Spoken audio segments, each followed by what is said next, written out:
সমস্ত প্রশংসা নিবেদন করছি আল্লাহ রাব্বুল ইজ্জত ওয়াল জালালের জন্য, যিনি আমাদেরকে কোরআন দিয়ে সর্বশেষ রাসূল মুহাম্মদ সাল্লাল্লাহু আলাইহি ওয়াসাল্লামকে দিয়ে সম্মানিত করেছেন। আমাদের জীবন মরণের সকল বিপদ আপদ সমস্যার সমাধান আমাদেরকে জানিয়েছেন আসমান থেকে নাজিল হওয়া ওহীর মাধ্যমে। সম্মানিত ভাইগণ, আজকে অনেকগুলো বিষয় সামনে রয়েছে, সেজন্য নির্দিষ্ট কোনো বিষয়ে খুতবা দেব না। স্বল্প পরিসরে কয়েকটি বিষয়, সমসাময়িক বিষয়, জীবন ঘনিষ্ঠ কিছু বিষয় নিয়ে কথা বলবো। তার আগে ভূমিকায় বলতে চাই যে সূরা আল আলাক কোরআনের প্রথম নাজিল হওয়া সূরা। এই সূরার 6, 7, 8 নম্বর আয়াতে আল্লাহ তাআলা মানুষের সীমা লঙ্ঘন, অধ্যত্ত, অহংকার, পাপাচার এসবের মূল কারণ বর্ণনা করেছেন ছোট্ট ছোট্ট 3টি আয়াতে। এই 3টি আয়াত যেন 3টি বিশ্বকোষ। আল্লাহ বলেছেন কাল্লা ইন্নাল ইনসানা লায়াতগা, নিশ্চয় মানুষ অবশ্যই সে সীমা লঙ্ঘন করে, অধ্যত্ত প্রদর্শন করে। যেই সীমানায় তার থাকা উচিত, যেই পর্যায়ে বিনয়ের, ইবাদতের, মনুষ্যত্বের যেই স্টেজের সীমানায় তার থাকা উচিত, সেখান থেকে সে উপরে উঠে আসতে চায়, অহংকারী হয়ে যেতে চায়, বিনয়ী হওয়ার জায়গায় অবাধ্য হয়ে যেতে চায়, বাধ্য হওয়ার জায়গায় পাপী হয়ে যেতে চায়, পুণ্যবান হওয়ার জায়গায়। কেন হয় এমনটা? কেন মানুষ কওমে নূহ, কওমে আদ, কওমে সামুদ, কওমে ফেরাউন, কওমে আবু জাহলের মতো এমন অধ্যত্ত কেন প্রদর্শন করলো? কেন ফেরাউন হলো? কেন নমরুদ হলো? কেন সাদ্দাদ হলো? আবু জাহল হলো?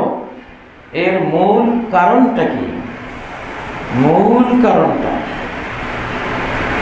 মানুষ যেই পর্যায়ের ক্ষমতা রাখে, সেই ক্ষমতা অনুসারে সে অহংকারী, উদ্ধত, পাপাচারী হয়। কেন হয়? তার একটি দর্শনের কারণে, একটি দৃষ্টিভঙ্গির কারণে, যে দৃষ্টিভঙ্গিটা ভুল, যে দৃষ্টিভঙ্গিটা রং। আর সে ভুলভাবে, অন্যায়ভাবে, মূর্খতা বশত মনে করে বসে, ধারণা করে বসে ইস্তাগনা, সে আল্লাহ থেকে এখন অভাবমুক্ত, আল্লাহর আর কোনো দরকার তার জীবনে নাই, আল্লাহ ছাড়াই সে এখন সব কিছু পারে। তার ব্যাংকে ব্যালেন্স আছে কোটি কোটি টাকা, তার বিল্ডিং আছে, শরীর সুস্থ, ছেলে সন্তানও আছে, ক্ষমতাও আছে, ধনবল আছে, জনবল আছে, কি নাই?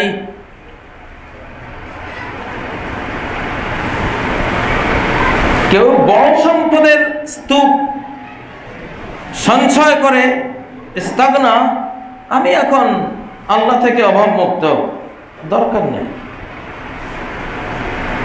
কেউ কিছু বিজ্ঞান শিখে মনে করে আল্লাহ দিয়ে আর কি করব, কিছু যন্ত্রপাতি তৈরি করে এসে ভাবতে শুরু করে আল্লাহর আর কোনো কাজ নাই আমার জীবনে, ওনার সাথে আমার আর কোনো দেয়া নেই, আর কোনো দরকার নেই। উনি থাকলে আছেন, ওনার জায়গায় উনি আছেন, আমি তো নিজের জায়গায় আমি একজন পাওয়ারফুল, ক্ষমতাধর, অনেক কিছু।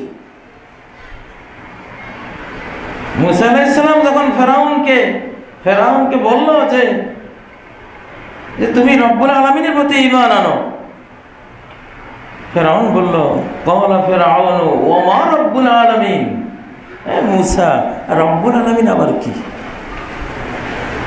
কি বলো, আমাকে দেখো না, আলাইসা লি মুলকু মিসর, মিশরের রাজত্ব আমার, দেখো না, ওয়াহাযিহিল আনহারু তাজরি মিন তাহতি, আমার পদতলে বয়ে যাচ্ছে নদীর পর নদী, ঝর্ণার পর ঝর্ণা, চোখে পড়ে না? আমাকে রেখে, আমাকে বাদ দিয়ে রব্বুল আলামিনের কথা বলো, মূর্খ কথাকার। মুসা আলাইহিস সালামকে সে শাসালো, কাল্লা ইন্নাল ইনসানা লায়াতগা আন রাআহু ইসতাগনা। অনেকে নাস্তিক হয়, ধর্মত্যাগী হয়, কেউ বোরকা ফেলে দেয়। কোন জাতি আছে মায়েদের মাথায় এক টুকরো কাপড় তার সহ্য হয় না।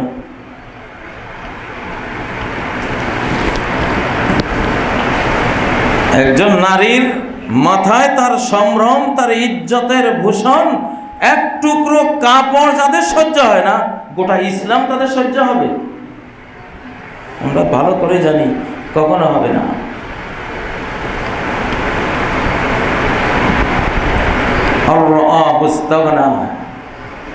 মানুষ নিজেকে যখন একটা কিছু হয়ে গেছি আমি, এটা ভাবে, তখন সে আর আল্লাহমুখী হয় না। এটা তার ভুল দৃষ্টি। সারা পৃথিবীর রাজত্ব তোমার থাকলেও এক সেকেন্ড লাগবে তোমার নাই হয়ে যেতে, কিছুই থাকবে না, তোমার চক্ষের পলকে নাই হয়ে যাবে, এমন ক্ষমতা আল্লাহর তো আছে।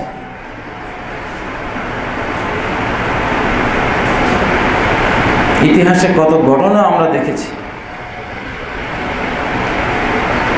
এক পা দিয়ে আরেক পা দেওয়ার তৌফিক হয় নাই, আরেক পা তার প্রাসাদে দেওয়ার আগেই পড়ে গেছে, হার্ট অ্যাটাক করে, ব্রেন স্ট্রোক করে, অ্যাক্সিডেন্ট হয়ে চক্ষের পলকেরও আগে দুনিয়া ছেড়ে আখিরাতে বাড়ি জমায়।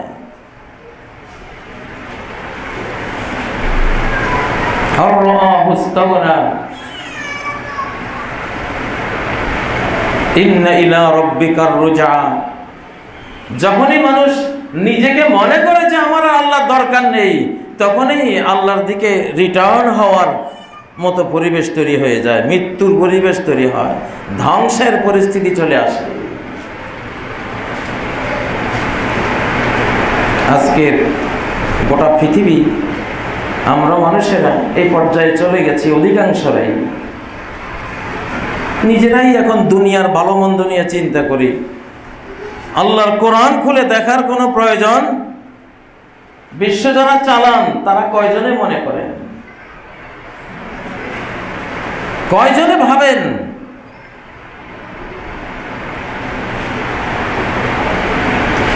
এক গ্রাম হবে না। করোনার যেই বাহিনীটা সারা বিশ্বকে লকডাউনে ফেলে দিল, কোয়ারেন্টাইনে নিয়ে গেল, সোশ্যাল ডিস্টেন্সের মতো ভয়াবহ সামাজিক একটা শত্রুতায় পর্যবেসিত করে দিল, এদের ওজন সারা বিশ্বের করোনাগুলোকে ওজন দিলে হয়তো এক গ্রামও হবে না। কিসের অহংকার মানুষের, কিসের ক্ষমতা মানুষের! করোনার সামান্য আঘাতে এই বাংলাদেশেই শহরের 66 জন চাকরি হারালো, গ্রামের শতকরা 41 জন চাকরি হারালো। করোনার দ্বিতীয় আক্রমণ আসলে কোথায় যাবা? কোদাল আর লাঙ্গল জোয়াল নিয়ে খেতে নামা ছাড়া পুকুরে মাছ চাষ করে খাওয়া ছাড়া, কুলি মজুরি করা ছাড়া তেমন কিছু হাতে থাকবে না। ইস্তেগনা, আল্লাহ থেকে ইস্তেগনা, আল্লাহকে ডাকে না। জমিনে ফসল ফলাতে গিয়েছ, ফান্তাশিরু ফিল আরদি ওয়াবতাগু মিন ফাদলিল্লাহি ওয়াজকুরুল্লাহা কাসীরা। জমিনে খেতেও যদি ছড়িয়ে যাও, ব্যবসা বাণিজ্য যদি করতে যাও, যেই কোনো বিদেশ যাত্রায় যদি যাও, যাও জমিনে ছড়িয়ে পড়ো, হাত পা ছড়াছড়ি করলে রিজিক আমি দেব। মনে রেখো, ওয়াজকুরুল্লাহা কাসীরা, আল্লাহকে ভুলে যেও না। তোমার এই ক্ষমতা কিছুই না, নিজ ক্ষমতায় কিছুই করতে পারবে না। আমেরিকার একজন গাড়ি নির্মাতা কোম্পানি, মিনিটে একটা গাড়ি যার কারখানা থেকে বের হতো, এক টুকরো গোস্ত জীবনে হজম করতে পারেননি। বলেছিলেন, কারখানার অর্ধেক দিয়ে দেব, এক টুকরো গোস্ত যদি আমাকে কেউ হজম করিয়ে দেওয়ার মতো কোনো ঔষধ বানিয়ে দিতে পারে। এই বাংলাদেশেরই একজন অনেক বড় ধনী, 1 নম্বর ধনী, মৃত্যুর সময় একটু মসুরের ডাল খেয়ে খেয়ে কবরে চলে গেছে। সারা মাসে 200-300 টাকার বেশি খেতে পারেননি। ব্যাংকে তো হাজার হাজার কোটি টাকা পড়ে আছে। কাল্লা ইন্নাল ইনসানা লায়াতগা আর রাআহু ইসতাগনা ইন্না ইলা রাব্বিকার রুজা। এই ভূমিকার পরে এবার আসি ফ্রান্সের প্রেসিডেন্ট ম্যাক্রনের কথা, যিনি আল্লাহর ইসলামের উপরে অধ্যত্ব দেখিয়েছেন। বলেছেন, ইসলাম বিশ্বের সকল দেশে সংকটে পড়ে আছে। সারা পৃথিবীতে ইসলাম খুব সংকটে আছে, বিপদগ্রস্ত হয়ে আছে। ইসলামই একটা সংকট।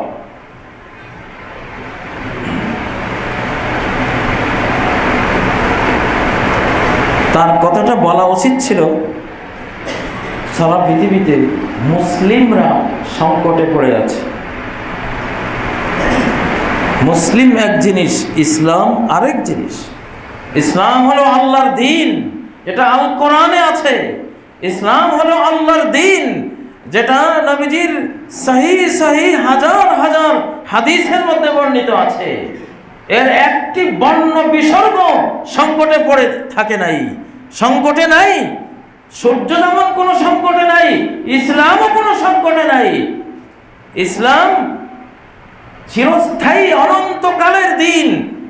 শত শত কোটি বছর পৃথিবী যেদিন সৃষ্টি হয়েছে, বিজ্ঞানীদের ভাষায় 1500 কোটি বছর আগে, যেদিন পৃথিবী মহাবিশ্বের জন্ম, ইসলামেরও সেদিন জন্ম। এবং এই মহাবিশ্ব যত কাল থাকবে, কিয়ামতের পরে আবার যে মহাবিশ্ব আবার যাত্রা শুরু করবে অনন্ত জীবনের, সেখানেও ইসলাম থাকবে। ইসলাম কখনো সংকটে নেই। ইসলামে যারা মাথা ঠোকায় তারাই সংকটে। ইসলামকে মাথা দিয়ে টোকা দিয়েছিল ফেরাউন, ইসলাম সংকটে পড়েনি, সে সংকটে পড়েছে। তাকে আর তার দলবলকে আমি সকলকে পানির নিচে তলিয়ে দিয়েছি, ডুবিয়ে দিয়েছি। ইসলাম সংকটে পড়েনি, ফেরাউন সংকটে পড়েছে। নমরুদ ইসলামকে ধাক্কা দিয়েছিল, টোকা দিয়েছিল, আঘাত করেছিল, ইসলাম সংকটে পড়েনি। ইসলাম তার নবী সহ নমরুদের আগুনের ভেতর থেকে সহি সালিম খুবই সুখে আনন্দে বেরিয়ে এসেছে। কিন্তু সংকটে পড়েছে নমরুদ, ল্যাংড়া মশার, পঙ্গু মশার কামড়ে যন্ত্রণায় কাতর হয়ে দুনিয়া থেকে বিদায় হয়েছে। ইসলাম কখনো সংকটে পড়েনি নমরুদের কারণে। ইসলামকে টোকা দিয়েছিল আবু জাহাল, ছোট্ট 2 কিশোরের হাতে যুদ্ধের ময়দানে, বদরের রণাঙ্গনে সে জীবন হারিয়েছে। ইসলাম জীবন হারায়নি। ইসলামে যে মাথা ঠেকাতে যাবে, তার মাথা চূর্ণ বিচূর্ণ হয়ে যাবে। ইসলামের কিছুই হবে না। হিমালয় পাহাড়ে যদি কেউ মনে করে যে হিমালয় পাহাড় মাথা দিয়ে ধাক্কিয়ে স্থানচ্যুত করে দেব, গড়িয়ে দেব, হিমালয় পাহাড় গড়িয়ে যাবে না, মাথা গড়িয়ে যাবে। ম্যাক্রন সাহেবদের জানা উচিত, উক্তি করতে একটু জ্ঞান চর্চা করে উক্তিটা করতে হবে। ইসলাম কখনো সংকটে নাই। ইসলাম আল্লাহর দ্বীন। আল্লাহু মুতিম্মু নূরিহি ওয়ালাউ কারিহাল কাফিরুন। আল্লাহ তার নূরকে, ইসলামকে পরিপূর্ণ করবেন, পরিপূর্ণ রাখবেন, যতই অবিশ্বাসীরা এটাকে অপছন্দ করুক, ইসলামকে কিছুই করতে পারবে না। একজন ইহুদি হারুন আর রশিদের সময়ে সে বাইবেলকে বিকৃত করে লিখে খ্রিস্টানদের মজমার সামনে গিয়ে পড়লো, সবাই বিশ্বাস করলো, চোখের পানি ফেললো, খুবই সুন্দর, ওরা কিনলো। আবার ওল্ড টেস্টামেন্ট তাওরাত কিতাবকে বিকৃত করে লিখে ইহুদিদের সমাজে গেল, পড়লো, ওরা কেউই বিকৃতিগুলি ধরতে পারলো না, ওরা মনে করলো ঠিকই আছে সবকিছু। কোরআনকে একটু ভুলভাবে লিখে কোরআনের কিছু ছাত্রদের সামনে গিয়ে পড়লো, সবাই বললো কি পড়লে তুমি, কি বললা, এটা ভুল। আমার বাবার মুখে শুনেছিলাম, এই উপমহাদেশে যখন ফ্রি মিশনারিদের দালাল ইস্ট ইন্ডিয়া কোম্পানি মুসলিমদেরকে খ্রিস্টান বানাবার প্রকল্প হাতে নিয়ে কাজ করেছিল সারা ভারতবর্ষে, যেখানে এক তর্ক বহাসে ইহুদিরা খ্রিস্টান মিশনারিরা দাবি করলো যে কোরআনে একটি আয়াত আছে যে খ্রিস্টানরা হক, তারা ন্যায়পন্থী এবং তারা সত্য হেদায়েতের উপরে আছে। সে আয়াতটি বিভিন্ন আলেমের কাছে মিশনারিরা পড়তেছে। আমিন কওমে ঈসা উম্মাতুন ইয়াহদুনা বিল হাক্কি ওয়া বিহি ইয়াদিলুন। ঈসা আলাইহিস সালামের জাতি অর্থাৎ খ্রিস্টান জাতির মধ্যে এক দল আছে, ইয়াহদুনা বিল হাক্কি, যারা সত্য পথ দেখায়, ওয়া বিহি ইয়াদিলুন, এবং সত্য নীতি দিয়ে, আসমানি গ্রন্থ দিয়ে তারা ন্যায় বিচার করে।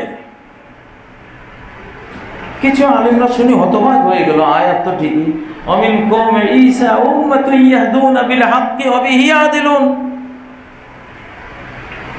এই দলটা আমার বাবার কাছে এসলো, ওই আয়াতটা বললেন আবার পড়ো, আমিন কওমে ঈসা। কোথায় আমিন কওমে ঈসা দেখাও? এখানে আছে আমিন কওমে মূসা। মূসা আর ঈসা শুনতে তো সামান্য বেশ কম। ওই ধোকাবাজরা মূসার জায়গায় ঈসা উল্লেখ করে ধোকা দিচ্ছিল, দুই এক জায়গার পরে ধরা পড়ে গেল না, এটা তো কওমে ঈসা না, আমিন কওমে মূসা। খ্রিস্টানদের কথা এখানে নাই, এটা ইহুদি জাতির কথা আল্লাহ বলেছে। ধরা পড়ে গেল। তখন ওই যে হারুন রশিদের আমলের ওই বিকৃতকারী সেই ইহুদি আলেম বলল, ইসলামই একমাত্র ঠিক, এখানে হাত দেওয়ার কোনো শক্তি কারণ নেই। বাইবেল ওনারা আমার ভুল ধরতে পারলো না, আমি ওদের বাইবেল বিকৃত করেছি, এদের তাওরাত বিকৃত করেছি, ধরতে পারলো না, বুঝলোই না, আরো কিনলো আমার থেকে। আর কিছু ছোট ছোট মুসলিম ছেলেদের কাছে গিয়ে আমি এমন ধরা পড়লাম, কেনা তো দূরে থাক, জান লইয়া আসা আমার মুশকিল। ইসলাম সংকটে। ম্যাক্রন সাহেব, আপনাকে বলে দিতে চাই, ইসলাম সংকটে নেই। আপনার উক্তিটি আপনি উইথড্র করুন, আল্লাহর কাছে ক্ষমা চান, আপনি মারাত্মক ভুল কথা বলেছেন। ইসলাম যদি সংকটে থাকতো, ইসলাম যদি কোনো ভুলভ্রান্তিতে পড়তো, মহাবিশ্ব সিঙ্গার ফুৎকারে উড়ে যেত সে কবে।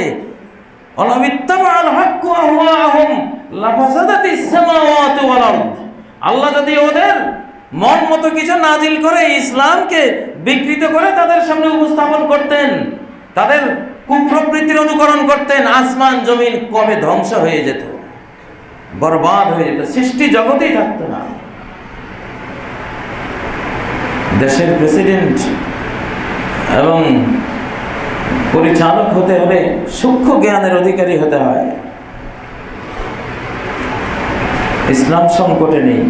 হ্যাঁ, আমরা মুসলিম উম্মার অনেকেই ইসলাম থেকে দূরে থাকার কারণে আমরা সংকটে আছি। গোটা বিশ্ব ইসলাম থেকে দূরে থাকার কারণে সংকটে আছে। ইসলাম রক্ষক, ইসলামকে রক্ষা করার কোনো কিছু নাই আমাদের। নবীজি দোয়া করতেন, আল্লাহুম্মা হাফিজনি বিল ইসলামে কায়মা, আল্লাহ দাঁড়িয়ে থাকা অবস্থায় আমাকে ইসলাম দিয়ে আপনি হেফাজত করেন। আমি দাঁড়ানো অবস্থায় যদি ইসলামী রীতিমতো দাঁড়াই, ওই সময় যদি আল্লাহকে ডাকি, ইসলামকে আমি ভালো মনে করি, দাঁড়ানো অবস্থায় ইসলাম এসে আমাকে সেভ করবে। আমি কিসের ইসলাম সেভ করব? ইসলামে কায়দা, আমি যখন বসে থাকব ইসলাম দিয়ে বসা অবস্থায় আপনি আমাকে রক্ষা করেন। ইসলাম দিয়ে বসা অবস্থায় কেউ যদি আল্লাহকে ডাকে, ইসলাম মতো সে যদি থাকে, ইসলাম তাকে হেফাজত করবে। মাথায় টুপি দিয়ে বড়শি দিয়ে মাছ ধরতেছে, ওই বড়শিওয়ালাকে খাওয়ার জন্য কুমির খাপ দিয়ে এম নিয়েছে পানিতে, আর একটা টাইগার উপর থেকে তাকে টার্গেট করেছে। ডাঙ্গায় হলো টাইগার, পানিতে হলো কুমির। টাইগার যখন তাকে ধরার জন্য ঝাঁপ দিল, তার মাথায় উঁচু টুপি ছিল। টাইগার ওই টুপিকে মাথা মনে করেছিল, মাথার অংশ ভেবেছিল।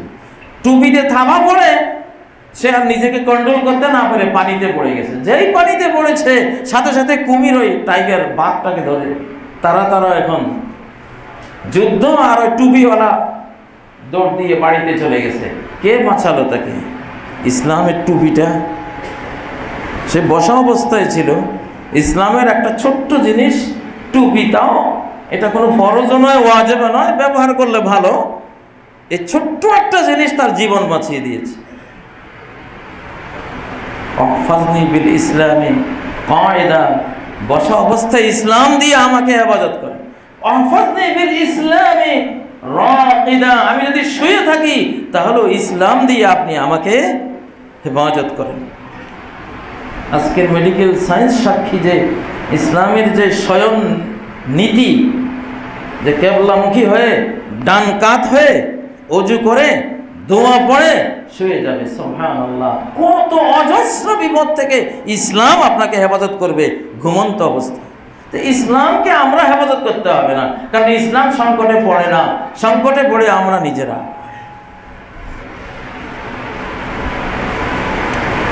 সম্মানিত ভাইগণ, ম্যাক্রন সাহেবদের এই উক্তিগুলির জন্য আমরা মুসলিমরা দায়ী। তারা ইসলাম মনে করে আমাদেরকে, তারা তো কোরআন পড়ে না, হাদিস পড়ে না। ওরা আমাদেরকে ইসলাম ধর্মের প্রতিনিধি ভেবে আমরা যে আচরণ করি এটাকেই তারা ইসলাম মনে করে। অথচ আমরা জানি আমাদের মুসলিমদের মধ্যে কত পার্সেন্ট আমরা ইসলামকে ফলো করি। আমাদের স্বভাব চরিত্র দেখেই তো একজন মনীষী বলেছিলেন, এই ইউরোপে ইসলাম দেখেছি, মুসলমান দেখি নাই, আর এশিয়ায় এসে মুসলমান দেখেছি, ইসলাম দেখি নাই। এশিয়ায় মুসলমান আছে, ইসলাম কয়জনের কাছে আছে? একজন নারীকে উলঙ্গ করে বিভৎসতম বেইজ্জত করে এইভাবে ছবি তোলে, সে মুসলমান। এটা কাফেরের কাজ। মান তাশাব্বাহা বিকওমিন ফাহুয়া মিনহুম। কোন বেঈমান কাফের মুসলিম নারীকে এভাবে নির্যাতন করার প্রয়াস অতীতে চালিয়েছিল, তাও এত বিভৎস নয়। আমাদের ইসলামী সমাজে কেউ থেকে যদি সেই কাজ করে, সে তাদেরই একজন। মান তাশাব্বাহা বিকওমিন ফাহুয়া মিনহুম, সে তাদেরই একজন।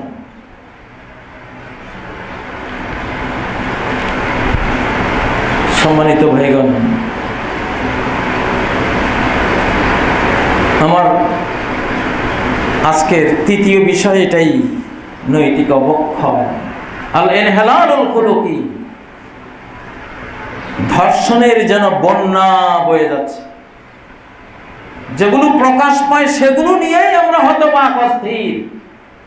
প্রকাশ তো পায় শতকরা ৫-৭টা, 95টাই তো প্রকাশ পায় না, কারণ এটা হলো এত বড় কলঙ্ক, আত্মমর্যাদা হানিকর জিনিস।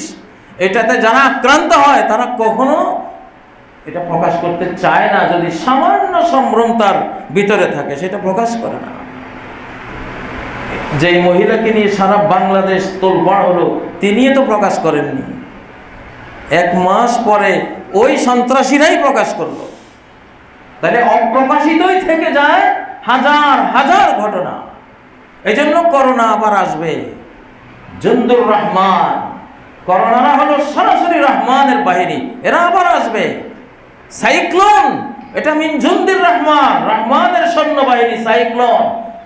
যেই ম্যাক্রন সাহেব ইসলাম সংকট আছে বললেন, বলা 2-1 দিনের মধ্যেই ওনার ফ্রান্সের ইটালির কি অবস্থা। ঘূর্ণিঝড় অ্যালেক্সের মাধ্যমে আমি নিজে দেখলাম বিল্ডিং, ঘর বাড়ি, রাস্তাঘাট সব উড়িয়ে নিয়ে যাচ্ছে, পানিতে ভেসে চলে যাচ্ছে সব। ইসলাম সংকটে পড়েনি ফ্রান্স, এবং ফ্রান্সের প্রেসিডেন্ট সাহেব সংকটে পড়েছে। নৈতিক অবক্ষয় আমাদের সমাজে এমন এক পর্যায়ে চলে গেছে, আমাদের উঠতি প্রজন্ম যেন পাগল হয়ে গেছে, উন্মাদ হয়ে গেছে, উন্মাতাল। ওরা পাগল, ওরা ম্যাড। এখন কোরআন এটাকে জুনুন বলেছে, এটা পাগল, এটা ব্যাধিগ্রস্ত।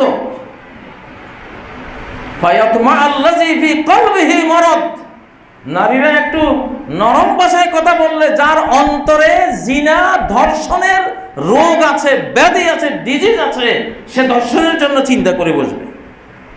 এই জন্য বলছে মহিলারা পুরুষদের সাথে কথা বললে খসখসা ভাষায় বলো, নিরস ভাষায় বলো, রসালো করে বলো না। ফালা তাখদানা বিল কওলি, কথা এমন দুর্বল ভাবে বলো না যে তুমি নিজেকে সঁপে দিচ্ছ তার হাতে, না,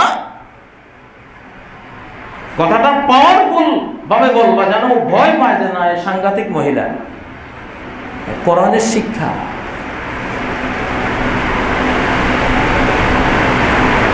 একটা জাতি যখন যৌন উন্মাদনায় পাগল হয়ে যায়, একটা প্রজন্ম যখন উন্মাতাল হয়ে যায়, তখন ধ্বংসের নির্দেশ আল্লাহ থেকে আসে। সূরা আল হিজরে আল্লাহ বলেছেন, বহু জাতি কওমে লূতকে এভাবে ধ্বংস করে দিয়েছেন। ধ্বংসের সকল আয়োজন এখন প্রস্তুত দেখতে পাচ্ছি। আপনারা এই অবক্ষয়ের মূল কারণটা কি?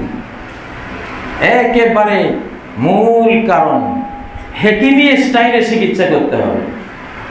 হেকিমরা একজন মানুষের জ্বর, কাশি, সর্দি, গায়ে ব্যথা, ফুলা, আরো কত কি, ওরা 6টা রোগের জন্য 6টা ওষুধ দেবে না। হেকিমি শাস্ত্র, ইসলামিক চিকিৎসা শাস্ত্রে 6টা রোগ দেখা দিলে 6টা ওষুধ কখনো দেবে না। ওরা বুঝতে চেষ্টা করবে এই 6টা রোগ একটা বড় কারণে তৈরি হয়েছে, সেই মূল কারণটা কি। ওরা রুটে ঢুকে একটা ওষুধ দেবে, একটা ওষুধে আপনি সেরে দেবেন। আর এলোপ্যাথিকে জ্বরের জন্য একটা ওষুধ, কাশির জন্য একটা, ব্যথার জন্য একটা, ফুলে গেছে ওটার জন্য আরেকটা। ওরা মূল কারণের কোনো চিকিৎসা ওরা দেবে না, কারণ ওদের ব্যবসা নষ্ট হয়ে যাবে। অনেক ডক্টর আমার উপরে খেপে যাবেন। আমাকে একজন ডক্টর বললেন, আমেরিকায় উনি 20 বছর ছিলেন, তো বিশ্বস্ত সূত্রে ওই ডক্টর রশিদ সাহেব আমার বন্ধু, উনি বললেন যে ওরা ওষুধ বানাবার সময় এমনভাবে বানায় আপনি যাতে ফুল নিরাময় না হতে পারেন, কারণ নিরাময় যদি ফুল হয়ে যান তার কোম্পানি চলবে কি করে, আপনি তার ওষুধ খাবেন না। এই জন্য কোম্পানিও বাঁচুক, আপনিও কোনো মতে রোগ ব্যাধি, ডায়াবেটিস সারা জীবন, হাই প্রেশার সারা জীবন, ওষুধ খেতে হবে। আমার যে ভাগ্য ভালো, আমি একদিন গিয়েছিলাম একজনের কাছে, উনি আমাকে ট্যাবলেট ধরিয়ে দিলেন, একটু প্রেশার কেন জানি বাড়তি হয়েছিল। উনি বলেন, হুজুর এখন থেকে সারা জীবন। ওষুধটা নিয়ে বাড়ি গিয়ে আমি ওনাকে ভিতরে একটু অশ্রদ্ধা করলাম আর বললাম, ইনশাআল্লাহ ঠিক আছে, দেখবো তোমার ওষুধ সারা জীবন খাওয়া লাগে কিনা।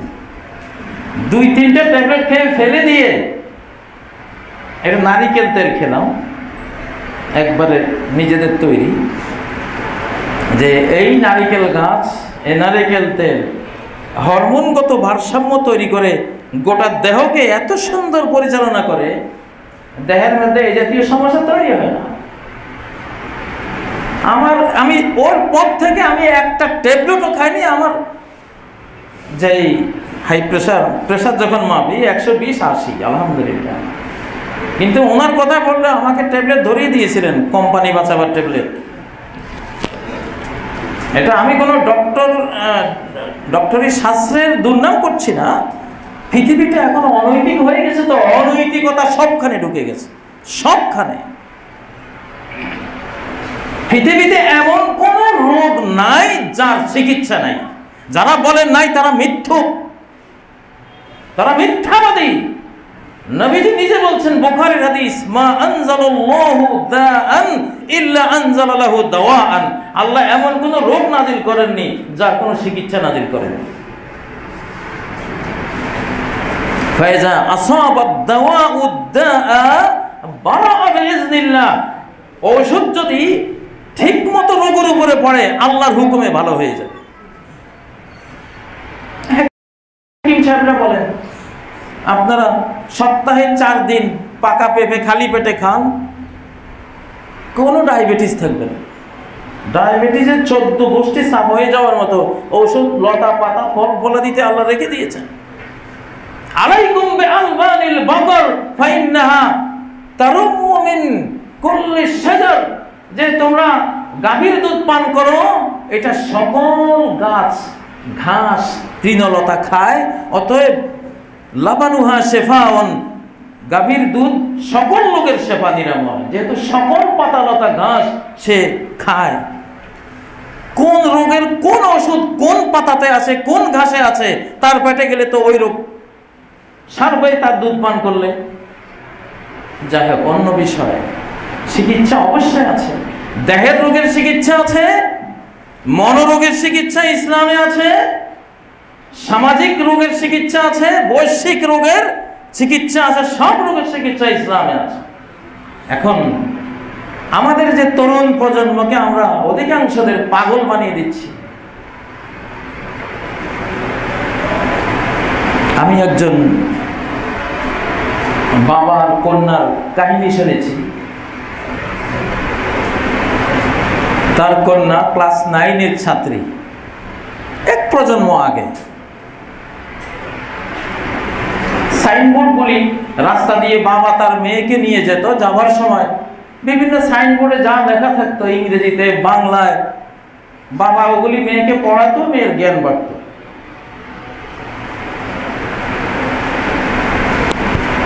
একটা সাইনবোর্ড স্কুল থেকে যাবার সময় মেয়েটা পড়তেছে যে সকল যৌন রোগের চিকিৎসার গ্যারান্টি সহ ব্যবস্থা আছে, এরকম একটা সাইনবোর্ড। ক্লাস 9-এর ছাত্রী। এখন সে তার বাবাকে জিজ্ঞাসা করছে যে বাবা, যৌন রোগ কি? সে জিনিসটাই জানে না, এইটা তো জানা নাই। কিছু জিনিস আছে, এগুলি অতি আগে কিশোর শিশু প্রজন্মকে জানিয়ে দিলে এরা উন্মাতাল পাগলা মতে একেবারে ধ্বংস হয়ে 22, 23, 24 বছরে বৃদ্ধ হয়ে যাবে। এদের যৌবন বলতে কিছু থাকবে না। আজকে ছোট ছোট বাচ্চারা যেসব মন্তব্য করে ফেসবুকে, ইউটিউবে নারীদেরকে নিয়ে, প্রাইভেট বিষয় নিয়ে, এটা তো আমরা বুঝতে 40 বছর পার হয়ে গেছে। আমরা একটা জীবন পার করেছি, 45-50 বছর পর্যন্ত আমাদের এটা বিশ্বাস করতে কষ্ট হতো যে একটা মেয়ে মানুষ বা একটা ছেলে একটা মেয়ের সাথে এই ধরনের কোনো আচরণ করতে পারে। স্বামী রেখে, ঘরে স্বামী রেখে মহিলারা পুরুষের সাথে সম্পর্ক করতে পারে।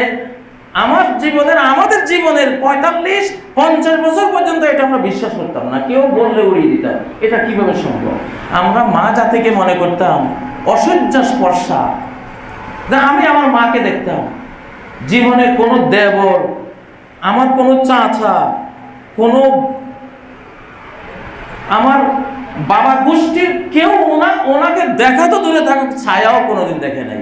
তা আমরা তো ওই মায়ের কোলের মানুষ।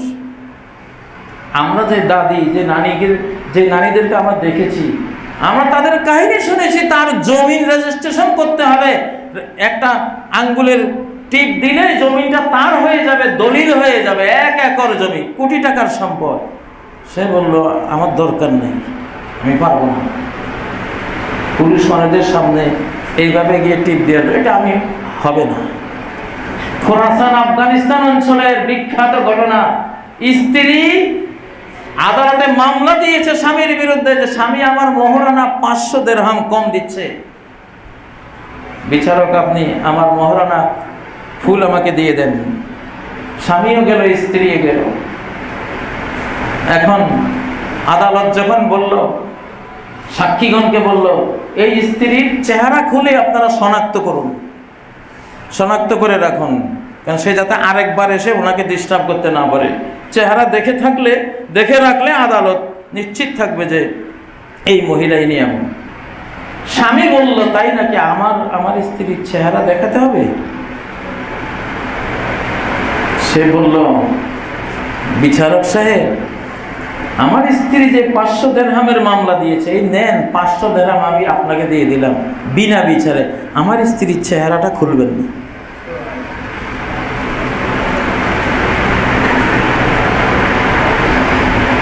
সম্মানিত মুসল্লিয়ানে কেরাম,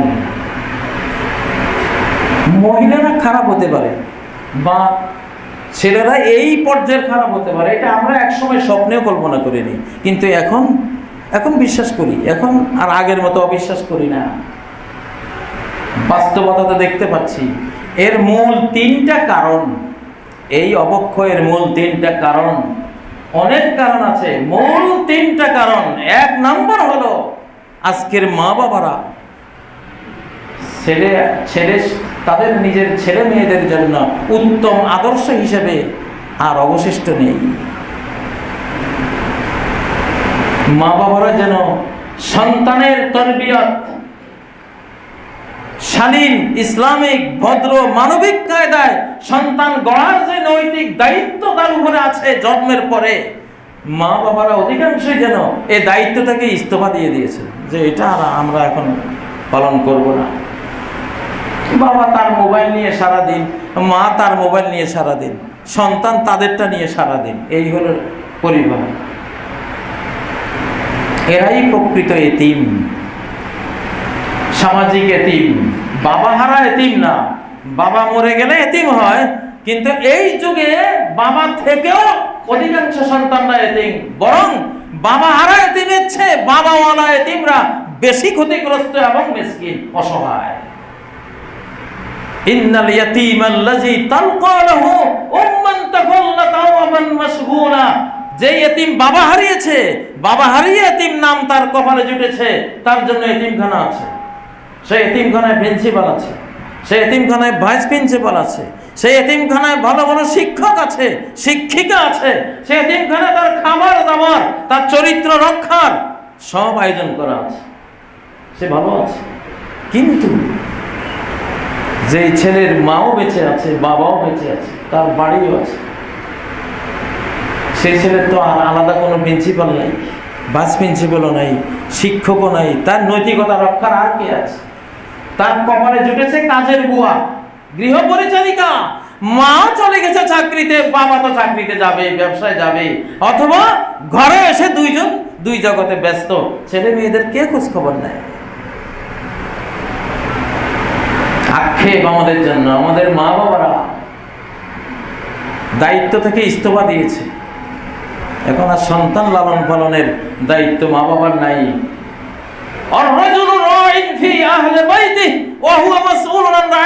আল্লাহর কসম, নবীজি তো বলে গেছেন, একজন পুরুষ, একজন বাবা তার পরিবারের দায়িত্বশীল, কর্তৃত্বশীল। এখানে কি হয় না হয় তার ব্যাপারে কিয়ামতের ময়দানে তাকে জবাব দিয়ে তারপর জান্নাতে যেতে হবে, এছাড়া পারবে না সে।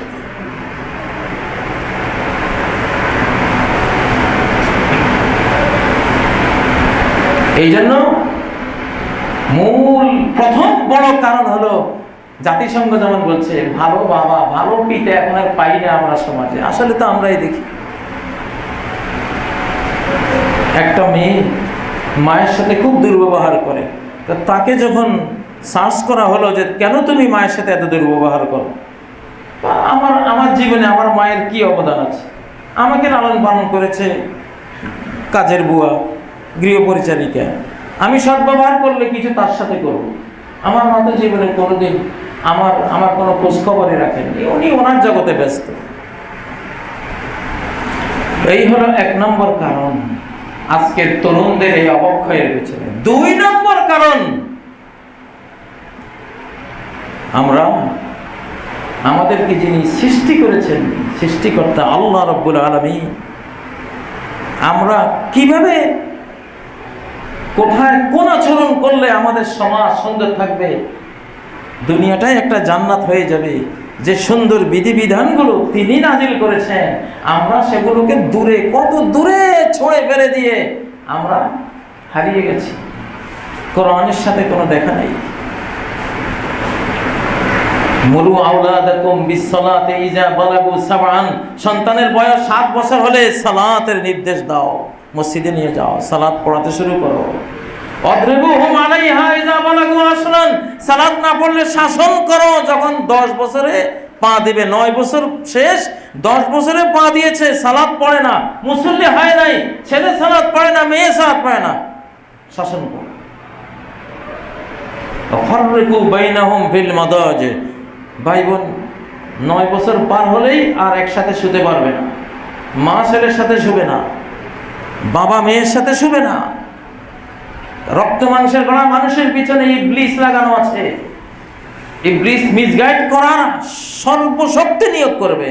ফাররিকু, অনুভূতি এসে গেছে এদের, তারুণ্যের অনুভূতি নাড়া দিচ্ছে, পার্থক্য করো। বাবা মেয়ে ভাই বোন একসাথে ঘুমায়, কি শিখবে এরা? এদের কাছে নারীর সম্ভ্রমের কি মর্যাদা আছে? 8-9 বছর বয়স, মা তার ওই ছেলের সামনে শালীনভাবে চলে না, মা তার 12-13 বছরের মেয়ের সামনে মা অর্ধ উলঙ্গ হয়ে বেড়ায়। কি শিখবে এই মায়ের কাছে এই মেয়েটা? ধর্ষণ হলেই, উলঙ্গপনার ঘটনা ঘটলেই আমরা বিচারের জন্য যাই, নারীদের পক্ষ নেই। নারী নির্যাতিতা হয়েছে এই কথা আমরা বলতে হয়, নৈতিক দায়িত্ব, তখন এটা বলবই। কিন্তু বন্ধুগণ, এখানে মূল দোষী ছেলেরা না, এখানে প্রধান আসামি ছেলেরা না, প্রধান আসামি মেয়েরা। ওয়াজ্জানিয়াতু ওয়াজ্জানি, জিনাকারিনী মেয়ে আর জিনাকারী ছেলে, এদেরকে 100 বেত করে লাগাও। আগে কে প্রথম কে? মেয়ের কথা এসছে। তুমি নিজের দুর্গ থেকে এইভাবে বেহায়ার মতো বেরিয়ে দাওয়াত দিলা কেন ওদের? মার্কেটিংটা তুমি করেছো ধর্ষণের। আল মারআতু আওরা, একজন নারী পুরোটাই আচ্ছন্ন, ঢেকে রাখার জিনিস। হিন্দু মেয়েদেরকেও দেখেছি আমাদের বাড়ির পাশে, হিন্দু মহিলারা, আমাদের শিশুকালে দেখতাম ওরা ঘোমটা 1 হাত ঘোমটা টেনে দিয়ে রাস্তা বের হতো, চেহারা আমরা কখনো দেখিনি একটা হিন্দু মেয়েরও। আর আজকে ঘোমটা তো দূরে থাক, মাথার এক টুকরো কাপড়ও নাই। এই ছোট্ট ছোট্ট বিষয়গুলি আমরা বুঝি না, সৃষ্টিকর্তা বোঝেন। এই ছোট্ট ছোট্ট বিষয়গুলিকে এক একটা নিউক্লিয়ার বোম, অ্যাটম বোম হচ্ছে মারাত্মক সমাজ ধ্বংস করার বিষয়ে, এটা আমরা বুঝি না, আল্লাহ বুঝেন। দেখি ওয়ালিয়াদরিবনা বিখুমুরিহিন্না আলা জুয়ুবিহিন্না, জামা যেখান দিয়ে কাটা আছে, মাথার উপর থেকে জামা পরো, এখানে বোতাম লাগাও, উপরটা খালি, এখন এখানে একটা ওড়না দিয়ে উপরের অংশটা পুরো আচ্ছন্ন করে নাও। আল্লাহ বলেছেন আমরা ইসলামের দেয়া মুহাম্মদ সাল্লাল্লাহু আলাইহি সাল্লামের নারীগণ, খাদিজা, আয়েশা, উম্মে সালমা, হাফসা, সাহাবী মহিলারা যেইভাবে চলেছেন, যে যখন পর্দার আয়াত নাজিল হলো জিলবাব দিয়ে সারা শরীর ঢাকো। খারাজনা নিসাউল আনসার মুতালাফিআতিন বিমুরুতিহিন্না কাআন্না আলা রুউসিহিন্নাল গিরবান। আনসারী মহিলারা এমন ভাবে নিজেদেরকে ঢেকে বের হলো যেন তাদের মাথার উপরে কাক বসে আছে, সারা শরীর ঢাকা। ইসলামী এই শিক্ষাটা না দেওয়ার কারণে এই অবস্থা হয়েছে। আমাদের বিজ্ঞাপনগুলিতে সমানে অর্ধ উলঙ্গ নারীদেরকে দেখিয়ে দেখিয়ে তরুণদের জীবন যৌবন আমরা নষ্ট করতেছি। আমাদের কোনখানে নারীদের হেফাজত করেছে? নারীরা যখন পাপ করে তখন পুরুষ হলো এর গুনার একজন ভাগীদার। প্রধান আসামি সে, দ্বিতীয় আসামি পুরুষ। পুরুষ অন্যায় না করলেও সে আল্লাহর কাছে আসামি। কেন নারীকে তুমি রক্ষা করলে না? ও তো দুর্বল। তুমি একটু গরম দিলেই, শিক্ষা দিলে তাকে রক্ষা করতে পারতে, হেফাজত করতে পারতে। কি করেছে? অবক্ষয়ের তিন নম্বর বড় কারণ হলো বিশ্বব্যাপী ধর্ষণ, উলঙ্গপনা, বেহায়াপনার বাজারজাতকরণ, মার্কেটিং, যেটা সিনেমা হলের মাধ্যমে, হলিউড বলিউডের মাধ্যমে, যেটা বিভিন্ন পর্নোগ্রাফি, পর্ণ ছবির মাধ্যমে, উলঙ্গ ছবির মাধ্যমে বিশ্বব্যাপী দাজ্জাল, ইবলিস, ফ্রি মিশনারি, ইহুদি 13 ফ্যামিলি এবং তাদের বিশ্বপতি, বিশ্বব্যাপী সাঙ্গপাঙ্গরা এগুলোর বিশ্বব্যাপী বাজারজাতকরণ করেছে। আমরা ভেসে গেছি ওই মার্কেটিংয়ের সামনে। আমাদের এই জন্য কোনো নৈতিকতা নাই। সম্মানিত মুসলিম কেরাম, নিজের সন্তানদেরকে আধুনিক প্রযুক্তির এই মারাত্মক ছোবল থেকে রক্ষা করুন। মোবাইল আপনার ছেলের জন্য মৃত্যু, আপনার টিনেজ সন্তানের জন্য এই মোবাইল মৃত্যু ডেকে আনে। অল্প বয়স্ক তরুণ তরুণীদের একটা মৃত্যু। এর কারণেই আজকে আর কোনো প্রাইভেসি কোথাও নাই।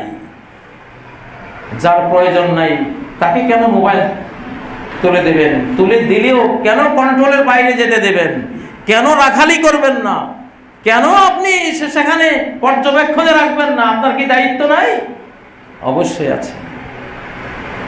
এইসব দায়িত্ব পালন না করার কারণে সমাজ ধ্বংসের দিকে চলে গেছে। ইন্নাল্লাযীনা ইউহিব্বুনা আন তাশিয়াল ফাহিশাতু বিল্লাযীনা আমানু।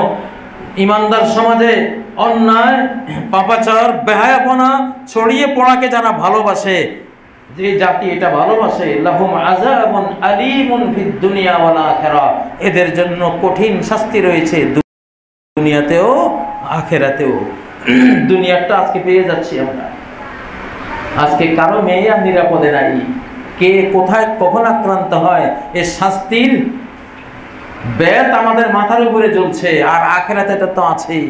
আল্লাহ তাআলা আমাদেরকে বুঝ দান করুন, চেতনা দান করুন, ভুল দৃষ্টিভঙ্গি থেকে আমাদের হেফাজত করুন। আকুলু কাওলি হাযা ওয়া আস্তাগফিরুল্লাহ লি ওয়া লাকুম ফাস্তাগফিরুহু ওয়া তুবু ইলাইহি ইন্নাহু হুয়াল গফুরুর রহিম।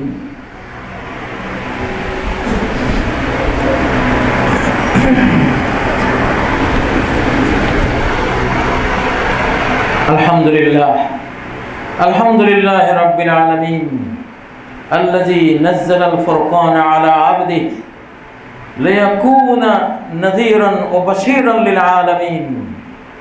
সুম্মা আম্মা বা'দু ফাআউযু বিল্লাহি মিনাশ শাইতানির রাজীম। বিসমিল্লাহির রহমানির রহিম। ইন্নাল্লাহা ওয়া মালাইকাতাহু ইউসাল্লুনা আলান নবী ইয়া আইয়ুহাল্লাযীনা আমানু সাল্লু আলাইহি ওয়া সাল্লিমু তাসলিমা।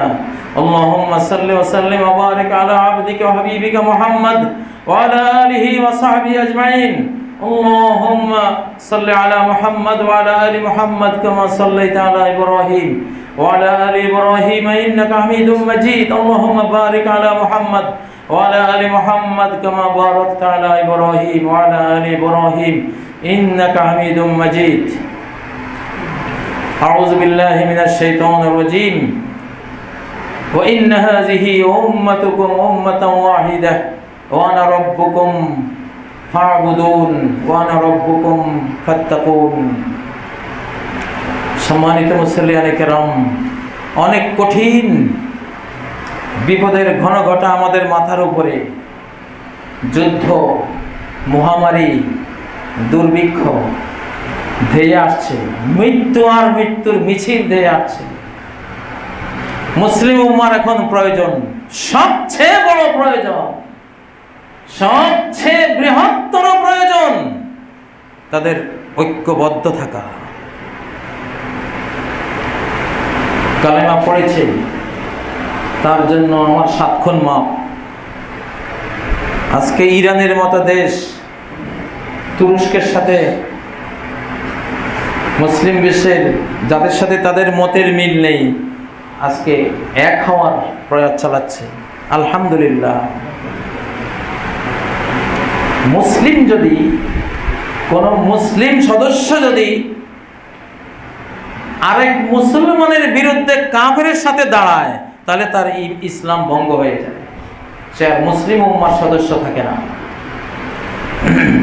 মুজাহারাতুল মুশরিকিন আলাল মুসলিমিন, নবী সাল্লাল্লাহু আলাইহি সাল্লাম বলছেন, মদিনার যে সনদ তিনি লিখেছিলেন মদিনায় রাষ্ট্র তৈরি করে, সেই সনদের মধ্যেই প্রথম যেই ধারাটি তিনি উল্লেখ করেছিলেন, ইন্নাহুম আসহাবুল মুসলিম উম্মাতুন ওয়াহিদা মিন দুনিন নাস। সারা বিশ্বের মুসলিম যেখানেই থাকুক না কেন, তারা এক জাতি। কোনো রঙের বিভিন্নতা তাদেরকে বিভিন্ন করে দেবে না, ভৌগোলিক সীমারেখার বিভিন্নতা তাদেরকে বিভিন্ন করে দেবে না, তাদের ভাষার বিভিন্নতার কারণে তারা বিভিন্ন জাতি হয়ে যাবে না। তারা ভাষা যতই ভিন্ন হোক, দেশ অঞ্চল যতই ভিন্ন হোক, বর্ণ যতই কালো হোক, ফর্সা হোক, শ্বেতাঙ্গ হোক, কৃষ্ণাঙ্গ হোক, উম্মাতুন ওয়াহিদা, সারা বিশ্বের মুসলিম এক উম্মাহ। ফিকহি মাসআলা, বাংলাদেশে তো ছোট ছোট ফিকহ মাসআলা নিয়ে আমরা 2 উম্মত হয়ে যাই। ওই মসজিদে খুতবা আরবিতে হয়, এই মসজিদে খুতবা আরবিতে হয়, আরবির পরে একটু বাংলা দিয়ে বুঝিয়ে দেয়। এই কারণে যদি কেউ বলেন যে এই মসজিদটা আমাদের থেকে খারিজ, তো আপনি এই উম্মত থেকে খারিজ হয়ে যাবেন। ফিকহ মাসআলায় প্রশস্ততা আছে। আম্মাল ফিকহ ফাল মাজালু ফি ওয়াসি, গবেষণার বিষয়গুলিতে ক্ষেত্র প্রশস্ত। যিনি আরবিতে খুতবা দেন তিনিও জান্নাতে যাবেন, যিনি আরবিতে দিয়ে আবার বাংলা ব্যাখ্যা করে দিলেন ইনশাআল্লাহ তিনিও জান্নাতে যাবেন। আমরা এক, সবাই আমাদের মধ্যে বৈচিত্র্যময়তা থাকবে। মায়ের 3 ছেলে 3 রকম, তারপরেও এক। 3 ছেলের 3 রকম পেশা, তারপরেও এক। আমরা কেন এক হব না? ঐক্যের কোনো বিকল্প নেই। আজকে কিছু দেশ আছে, মুসলমান দেশের সাথে যুদ্ধ লাগলে ওরা কাফের দেশের সাথে দাঁড়ায়। আল্লাহর কসম, ইসলামের সাথে এদের কোনো সম্পর্ক নাই। এরা যদি কাফেরের পক্ষে দাঁড়ায়, আর্মেনিয়া আজারবাইজান যুদ্ধে আর্মেনিয়ার পক্ষ, আর্মেনিয়া খ্রিস্টান, তাদের খ্রিস্টান জাতির অভাব নাই, খ্রিস্টান রাষ্ট্রের অভাব নাই। তুমি মুসলমান রাষ্ট্র কেন তার পক্ষে যাবা? তুমি যদি যাও, যে যাবে তার ইসলামের সাথে আর কোনো সম্পর্ক থাকে না। ইয়া আইয়ুহাল্লাযীনা আমানু লা তাত্তাখিযুল ইয়াহুদা ওয়ান নাসারা আউলিয়া, ইহুদি নাসারাকে বন্ধু বানিও না। লা ইয়াত্তাখিযুল মুমিনুনাল কাফিরিনা আউলিয়া মিন দুনিল মুমিনিন, মুমিনদেরকে বাদ দিয়ে কাফেরদেরকে বন্ধু বানিও না। ওমাই ইয়াফআল যালিক ফালাইসা মিনাল্লাহি বিশাই, যে কাজ করবে আল্লাহর সাথে তার কোনো সম্পর্কই নাই, আল্লাহর দ্বীনের সাথে তার কোনো কানেকশন নাই, কিছুই নাই, সব শেষ হয়ে গেল। কথা বলতে হবে।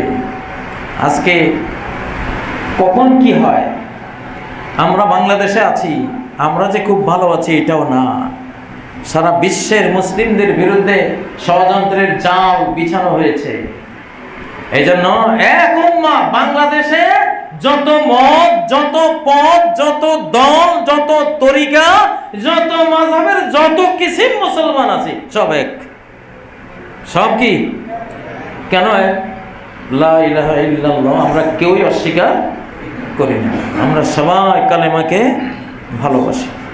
এখন যদি কোনো মুসলিম এখানের কোনো মুসলিম যদি কোনো কাফেরের সঙ্গ দিতে যায়, আমরা সকলে মিলে তার বিরুদ্ধে অ্যাকশনে যাব, তাকে বুঝাবো, এই পথে ফিরিয়ে আনবো।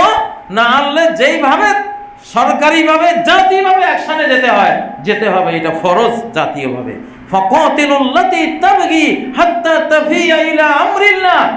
ইসলামের সূরা হুজুরাতের মধ্যে আল্লাহ তাআলা 10 নম্বর আয়াতে বিস্তারিত বর্ণনা করেছেন, যদি কোনো মুসলিম কাফেরের পক্ষ নেয়, অমুসলিম রাষ্ট্রের পক্ষ নিয়ে মুসলিম রাষ্ট্রের ক্ষতি করতে যায়, তখন ওই রাষ্ট্রের বিরুদ্ধে সবাই ঝাঁপিয়ে পড়ো। কতক্ষণ? তার সাথে যুদ্ধ করো, ওই মুসলিমটার বিরুদ্ধে যুদ্ধ করো, হাত্তা তাফিয়া ইলা আমরিল্লাহ, আল্লাহর নির্দেশের দিকে ফিরে আসা পর্যন্ত ওর সাথে যুদ্ধ চালাও।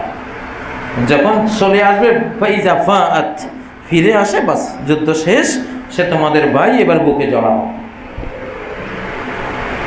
অতএব সময় এসেছে আমরা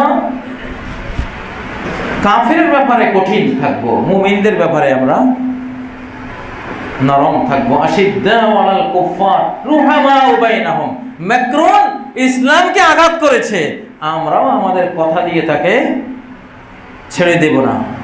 সে যে কঠিন কথা বলেছে, সেই কঠিন কথা আমরাও তার বিপরীতে তাকে বলতে হবে। যদি না বলি তাহলে আমাদের ঈমানের দুর্বলতা ছাড়া আর কিছুই প্রমাণিত হবে না। সম্মানিত মুসলিয়ানে কেরাম, এজন্য বারবার ঐক্যের কথা বলতে হয়। মুসলিমরা বিজয়ী হবে ঐক্যবদ্ধ হয়ে আল্লাহর দিকে আসলে, আর হেরে যাবে তারা যদি অনৈক্যে চলে যায়। দোয়া করুন, আজকের তুরস্ক, গোটা আরব জাহান, আজকের ইরান, বাংলাদেশ, পাকিস্তান, সারা বিশ্বের মুসলিম 57টি রাষ্ট্র 57 ভাগে বিভক্ত করে দিয়েছে সাইক্স বিকু, এক ইহুদি আর খ্রিস্টান এ মানচিত্র এঁকে দিয়েছে, যাতে আমরা আলাদা আলাদা হয়ে দুর্বল হয়ে থাকি আর তারা আমাদেরকে শাসন করতে পারে। তো তারা কাটলেও আমরা ভিতরে যাতে নিজেরা ঐক্যবদ্ধ থাকি, ঈমানের বন্ধনে আবদ্ধ থাকি, সেই তৌফিক আল্লাহ যাতে আমাদেরকে দেন। মুসলিমরা, নবীজি বলে গেছেন, এক জাতি, যেই ভৌগোলিক সীমারেখায় থাকুক না কেন, আল্লাহ তাআলা মুসলিম উম্মাহকে ঐক্যবদ্ধ করে দেন। আল্লাহ রজব তাইয়েব এরদোগান সহ মুসলিম নেতৃবৃন্দ যারা মুসলিম উম্মাহকে নিয়ে ভাবে, উম্মাহকে নিয়ে যারা চিন্তা করে, আল্লাহ তাদেরকে আরো বেশি তৌফিক দান করেন। আমাদের দেশ, জাতি, সরকারকেও মুসলিম উম্মাহর পক্ষে আসার তৌফিক দান করেন, কারণ উম্মাহ বিজয়ী হবে, কোনো দল বিজয়ী হবে না। ইন্না উম্মতি সায়াবলুগু মুলকুহা মা যুবিয়ালি মিনহা, সহিহ বুখারী মুসলিমের হাদিস। আমার উম্মত, আমাকে স্বপ্নে যেটা দেখানো হয়েছে, নবীজি বলছেন, গোটা গ্লোবটা আমাকে দেখানো হয়েছে, পৃথিবীর পূর্ব প্রান্ত, পশ্চিম পূর্ব প্রান্ত। তো আমার উম্মতের রাজত্ব ততটুকু পৌঁছে যাবে যতটুকু আমাকে দেখানো হয়েছে। উম্মতের রাজত্ব, তিনি বলেন না যে কোনো ইসলামী দলের রাজত্ব, দলের কথা বলেন নাই, উম্মতের কথা। উম্মত বিজয়ী হবে। কাইফা তাহলিকু উম্মাতুন আনা আউয়ালুহা ওয়াল মাসীহু আখিরুহা ওয়াল মাহদিয়্যু আওসাতুহা। ওই উম্মত কিভাবে ধ্বংস হতে পারে যার প্রথম ব্যক্তি আমি, শেষ ব্যক্তি ঈসা আলাইহিস সালাম, মাঝখানের ব্যক্তি ইমাম মাহদী আলাইহিস সালাম। এই উম্মত কিভাবে ধ্বংস হতে পারে? উম্মাহ, ইন্নাল্লাহা ইয়াবআস লিহাযিল উম্মাহ, এই উম্মার জন্য প্রতি 100 বছরের মাথায় আল্লাহ তাআলা এমন ব্যক্তিবর্গ পাঠাবেন যারা এই দ্বীনকে পুরা নবায়ন, রিনিউ, শক্তিশালী করে দেবে। উম্মাহ, এজন্য উম্মত বিজয়ী হবে, আমরা বিচ্ছিন্নভাবে কেউ বিজয়ী হতে পারবো না। আল্লাহ আমাদেরকে উম্মাহ কনসেপ্ট দান করুন, উম্মার চেতনা দান করুন, উম্মতকে নিয়ে ভাবার তৌফিক দান করুন। আল্লাহ তাআলা আমাদের মা বাবাকে ক্ষমা করেন, আমাদেরকেও ক্ষমা করেন, জীবিত মৃত সকল মুমিন মুমিনা, মুসলিম মুসলিমাকে ক্ষমা করেন। আল্লাহ তাআলা বাংলাদেশকে হেফাজত করেন, বাংলাদেশের জাতি, সরকার, জনগণ, সর্বস্তরের জনগণকে রহমত করেন। আল্লাহ আগামী যেই ভূমিকম্প, মহামারী, দুর্ভিক্ষ আসছে, আল্লাহ এই বহুল জনগোষ্ঠী সম্বলিত এই দেশকে, এই দেশের জীবন জীবিকাকে আপনি হেফাজত করেন। আল্লাহ এদেশের মানুষের শরীর স্বাস্থ্য হেফাজত করেন। আল্লাহ অবক্ষয়ের সেই অন্ধকার অলিগলি থেকে বের হয়ে আলোর রাজপথে ফিরে আসার তৌফিক দান করেন, ইসলামের দিকে ফিরে আসার তৌফিক দান করেন। আল্লাহ তাআলা মুসলিম উম্মাহকে নিয়ে যারা ভাবেন, উম্মার যে যেখানে বিপদগ্রস্ত সেখানে যারা ছুটে যান তাদের শক্তি সামর্থ্য বিশ্বের সকল বৃহৎ শক্তির উপরে আপনি করে দেন আল্লাহ। মুসলিমদেরকে সারা পৃথিবীর মধ্যে সবচেয়ে শক্তিশালী করে দেন আল্লাহ। আউযু বিল্লাহি মিনাশ শাইতানির রাজীম। বিসমিল্লাহির রহমানির রহিম। ইন্নাল্লাহা ইয়া'মুরু বিল আদলি ওয়াল ইহসানি ওয়া ইতা'i যিল কুরবা ওয়া ইয়ানহা 'আনিল ফাহশা'i ওয়াল মুনকারি ওয়াল বাগি ইয়া'যুকুম লা'আল্লাকুম তাযাক্কারুন ওয়াযকুরুল্লাহা ইয়াযকুরকুম ওয়াদউহু ইয়াস্তাজিব লাকুম ওয়া লাযিকরুল্লাহি আকবার ওয়াল্লাহু ইয়া'লামু মা তাসনাউন। সবগুলো সোজা করুন, পায়ে পায়ে কাঁধে কাঁধে মিশে মিশে দাঁড়ান। ইসলামে কতটুকু বই দিন, এটিতে আমরা মিন সুন্নাতিল আম্বিয়া, আম্বিয়া কেরামের সুন্নতের মধ্যে পাই। আল্লাহ তাআলা মূসা আলাইহিস সালামকে জিজ্ঞাসা করেছিলেন, ওমা তিলকা বিয়ামিনিকা ইয়া মূসা, হে মূসা তোমার ডান হাতে এটা কি? তিনি বলেন, হিয়া আসয়া, এটা আমার লাঠি, আতাওয়াক্কাউ আলাইহা, এটার উপরে আমি ভর দেই, ওয়া আহুশ্শু বিহা আলা গানামি, এটা দিয়ে আমার ছাগলের পালের জন্য আমি পাতা পেড়ে তাদেরকে খাওয়াই, ওয়ালিয়া ফিহা মাআরিব উখরা, এটাতে আমার আরও অনেক কাজ হয়, অনেক প্রয়োজন মিটে। তো এটা তো কোরআনেই লাঠির একটা বিরাট গুরুত্ব আমরা দেখতে পাচ্ছি। এবং নবী সাল্লাল্লাহু আলাইহি সাল্লামের সাথে সবসময় একটা লাঠি থাকতো, কান আমার আসান আলা রাসিহি জুজ, মানে একটা লাঠির মাথায় একটু লোহার ফলা লাগানো থাকতো, মাটিতে গেড়ে দিয়ে, সামনে গেড়ে দিয়ে সালাত পড়তেন। আবার অনেক সময় কিছু মাটি ঢিলা লাগলে ওটা দিয়ে মাটি তুলে আনতেন। অনেক সময় কোনো যদি কেউ আক্রমণ করতো, এটাও তো প্রতিহত করার একটা জিনিস। তো লাঠি একটা অকৃত্রিম বন্ধু, সেই হিসাবে এটা মিন সুন্নাতিল আম্বিয়া, আম্বিয়া কেরামের সুন্নতের মধ্যে আছে। এটা ব্যবহার করার মধ্যে অনেক ফায়দাও আছে। রাস্তাঘাটে অনেক সময় কুকুরে ধরে, লাঠি থাকলে কিন্তু একটা আত্মরক্ষার ব্যবস্থা থাকে। তো সেই জন্য সুন্দর প্রশ্ন করেছেন, উত্তর আমরা কোরআন সুন্নাহ থেকে দিয়েছি। জি, দ্বিতীয় প্রশ্ন।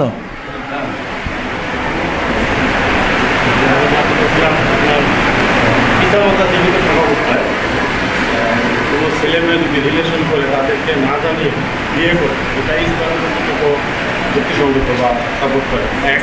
আর নাম্বার 2 হচ্ছে ইসলাম নারীকে কি ডিভোর্স দেওয়ার অধিকার দিয়েছে কি? যদি দেন তাহলে ওটা কী করতে হবে? ভাই দুইটা প্রশ্ন করেছেন। একটা হলো মাতা পিতা বেঁচে থাকাকালীন তাদেরকে না জানিয়ে ছেলে মেয়ে যদি বিবাহ বন্ধনে আবদ্ধ হয়, এটা বৈধ হবে কি না। তো আসলে মাতা পিতা বেঁচে থাকাকালীন ছেলে, উপযুক্ত ছেলে যদি বিয়ে করে, ছেলের অভিভাবক ফরজ না হইলে ভালো, সুন্দর সামাজিকতা এটা তার জন্য, কিন্তু মেয়ের অভিভাবক ফরজ। নবী সাল্লাল্লাহু আলাইহি সাল্লামের স্পষ্ট হাদিস রয়েছে, আইয়ুম রাআতিন নুকিহাত বিগাইরি ইজনি ওয়ালিহা ফানিকাহুহা বাতিলুন বাতিলুন বাতিলুন, যেই কোনো মেয়ে তাকে বিয়ে দেওয়া হয়েছে বা সে নিজে বিয়ে করেছে তার অভিভাবকের পারমিশন ছাড়া, সে বিয়ে বাতিল বাতিল বাতিল। তো আরেকটি হাদিসে রয়েছে, লা নিকাহা ইল্লা বিওয়ালিয়্যিন ওয়া শাহিদাই আদলিন, ওয়ালি অভিভাবক ছাড়া আর দুইজন ন্যায়পরায়ণ মুত্তাকি পরহেজগার সাক্ষী ছাড়া কোনো বিয়ে অনুমোদন হবে না। তো বিশেষ করে এটা মেয়ের পক্ষে এটা খুব জরুরি। তো অবশ্যই মেয়ের অভিভাবকের অনুমতি নিয়েই এই বিয়ে সম্পন্ন করতে হবে। এটা আমরা সবাই বুঝি, মেয়েরা ইমোশনাল বেশি, তাদেরকে প্রতারণা করা সহজ বেশি, এই জন্য তারা তার বিবেকবান অভিভাবকের বুদ্ধি বিচক্ষণতা অভিজ্ঞতাকে কাজে লাগিয়ে তারা এই পারিবারিক বন্ধনে যাবে। এটা তাদের ভবিষ্যতের জন্য ভালো, বর্তমানের জন্য ভালো, সমাজের জন্য এবং পরিবার বংশের জন্য এটা ভালো। কারণ কোনো বংশের মেয়েরা যদি নিজে নিজে গিয়ে বিয়ে বসে, এটা গোটা বংশের জন্য একটা কলঙ্ক ডেকে আনে। আর নবীজির আরেকটি হাদিস রয়েছে, আয-যানিয়াত হুন্না আল্লাতী ইউনকিহনা আনফুসাহুন্না, যে মেয়েরা নিজেরা নিজেদেরকে বিয়ে দেয় কোথাও, এরা জিনাকারিনী মেয়ে, জিনাকারিনী নারী। খুব খারাপ জিনিস এটা। এজন্য মেয়েরা এটা করবে না, এটা তার মা, তার বাবা, ভাই, অভিভাবক যারা আছে তাদেরকে দিয়ে করাবে। আর দ্বিতীয় প্রশ্ন ছিল, বিয়ের পরে মেয়েরা ডিভোর্স নিতে পারে কিনা। সে দিতে পারবে না, নিতে পারবে, ডিভোর্স নিতে পারবে। এটাকে বলা হয় তালাকুত তাহউইদ। এখানে ভাষাটা এরকম যে আল্লাহ তাআলা বলছেন, ইজা তাল্লাকতুমুন নিসা, পুরুষরা যখন তোমরা নারীদেরকে ছেড়ে দিবে, কারণ রশিটা তোমার হাতে। পরিবারের বন্ধনের রশিটা কার হাতে? পুরুষের। যেহেতু পুরুষ বিবেকবান, আর রিজালু কাওয়ামুনা আলান নিসা, পুরুষরাই নারীদের পরিচালকের হাতেই রশিটা থাকে। রশিটা মেয়ের হাতে দিলে ও তো ডেলি ভাঙবে, ছিঁড়ে ফেলবে, পালাবে। মেয়েরা ইমোশনাল, তো এই জন্য তো রশিটা বিবেকবানের কাছে দেওয়া হয়েছে। এখন এই জন্য তালাকটা ছেড়ে দেওয়াটা এটা নারীর কাজ না, সে তো তাকে বেঁধে রাখা হয়েছে, বেঁধে রাখছে পুরুষ, এবং রশিটা পুরুষের হাতে, ছেড়ে দেবে পুরুষ। নারী তো ছাড়ার তার মৌলিকভাবে এটা সিস্টেম না। এই জন্য সারা কোরআনে তল্লাক্তুমুন নিসা ওয়াইজা তল্লাক্তুমুন নিসা, পুরুষদেরকে সম্বোধন। পুরুষরা যখন নারীদেরকে ছেড়ে দেবে, নারীদেরকে ডিভোর্স দেবে, নারীদেরকে বন্ধন থেকে খুলে দেবে, পুরুষরা। কোরআনে কোথাও নাই ওয়াইজা তল্লাক্তুন্না আর রিজালা, নারীরা যখন তোমরা পুরুষদেরকে ডিভোর্স দেবে, এই পরিভাষাটা সারা কোরআনে কোথাও নাই। তো এই জন্য নারীরা তালাক নিতে পারে কিভাবে?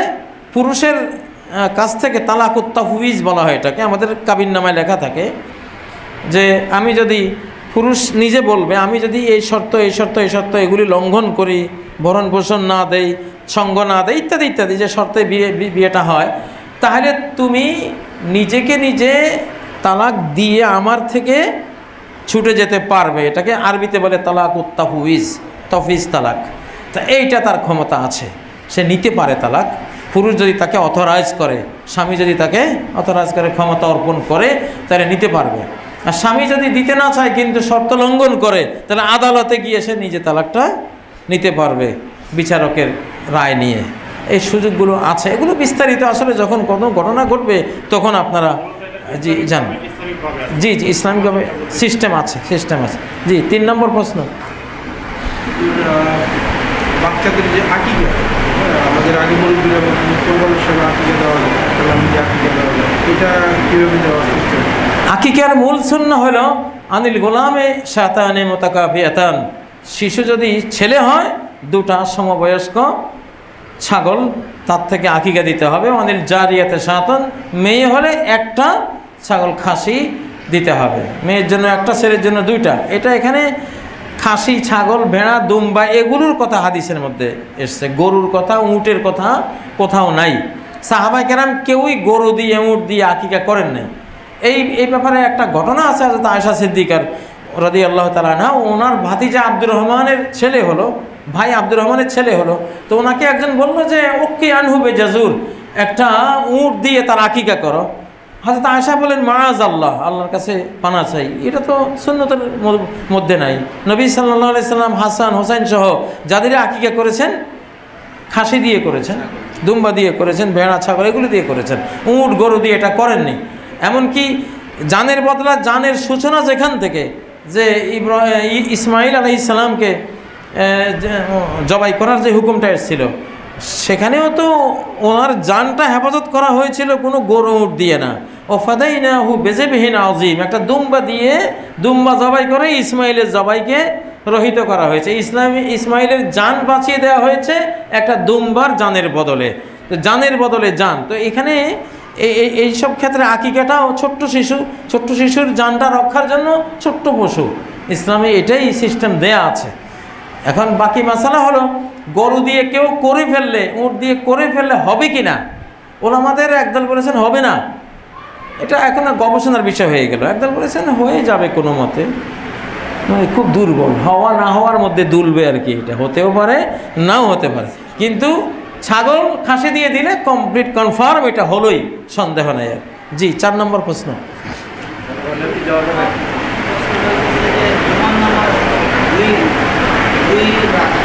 জি,